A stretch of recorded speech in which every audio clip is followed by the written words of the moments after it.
弟兄姊妹平安，今天是2024年的7月31号。今天的经文是诗篇111篇，以赛亚书25章第6节到第10节，马可福音第6章35节到44节。今天要跟大家分享的主题是上帝的宴席。吃是一个人最基本的需求。以色列人出埃及曾经因为没有得吃而大大的埋怨上帝。但是我们也知道，上帝并不是不管以色列人，即便是他们抱怨了上帝，上帝仍然以玛拿，那个他们所不知道是什么东西的东西，喂养了他们40年之久。虽然那不是什么山珍海味，但是也让他们不至于缺乏饥饿。这是我们称之为上帝宴席的恩典，因为他在乎，也为他们赐下恩典给这些需要的人。以赛亚书25章第6节到第10节，万军之耶和华预备了盛宴给以色列人。在锡安山，上主万军的统帅要为天下万国预备盛宴，有丰盛的食物，纯美的成就。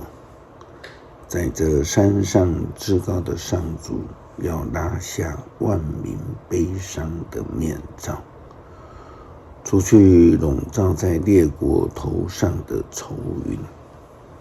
他要永远废除死亡，他要擦干每一个人的眼泪，除掉他子民在各国所受的耻辱。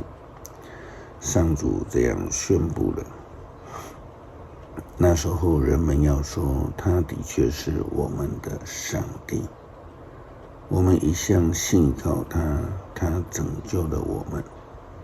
他是上主，我们一向依靠他。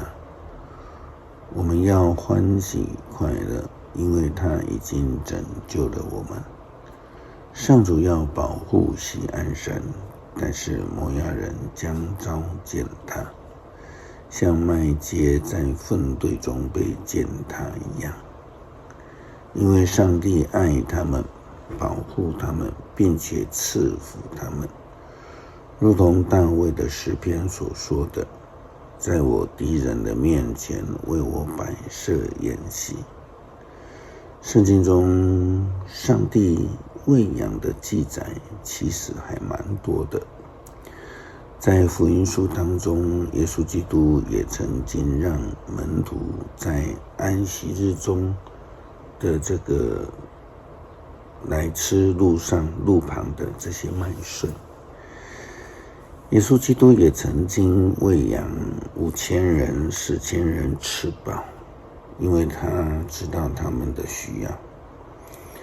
马可福音第6章35节到44节这样的记载。傍晚的时候，门徒来见他，对他说：天晚了，这里又是偏僻的地方，请叫大家散开，让他们自己到附近的村庄买食物吃。耶稣说：你们给他们吃吧。他们问：你要我们去买200块银子的饼来给他们吃吗？耶稣对他们说：你去看看，你们一共有多少个饼？他们查过之后就说：5个饼和2条鱼。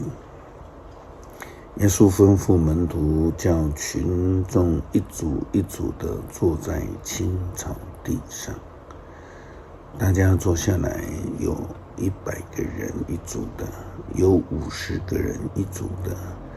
耶稣拿起5个饼2条鱼，举目望天，感谢上帝，然后剥开饼来，递给了门徒，门徒就分给大家吃。同样的，他把2条鱼也分了，大家都吃了，而且吃饱了。门徒把剩下的饼和鱼装满了12个篮子，吃饱的人数，男人就有5000。跟出埃及的玛拿相同，虽然不是什么山珍海味，但是基本上却是2到3万个人可以吃饱，不至于饥饿。这是上帝给我们的恩典，他赐给了我们基本的需求，如同主祷文里面所说的，赐给我们今日的饮食，是主的恩典与赐福。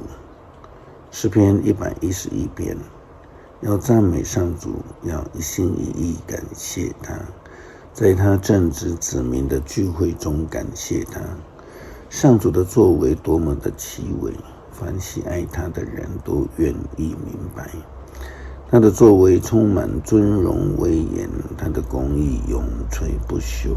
上主不使我们忘记了他所行的奇事，他有恩慈，充满怜悯，他赐食物给敬畏他的人，他永远记住他所立的约，他向他的子民显示大能，把异族的土地赐给他们，他一切的作为都信实公正，他的诫命确实可靠，他的命令永远有效，按照信实与公义典立，他救赎他的子民，与他们立永远的约，他神圣可畏，敬畏上主是智慧的开端，他赐明智给遵行命令的人，他应该永远受颂赞。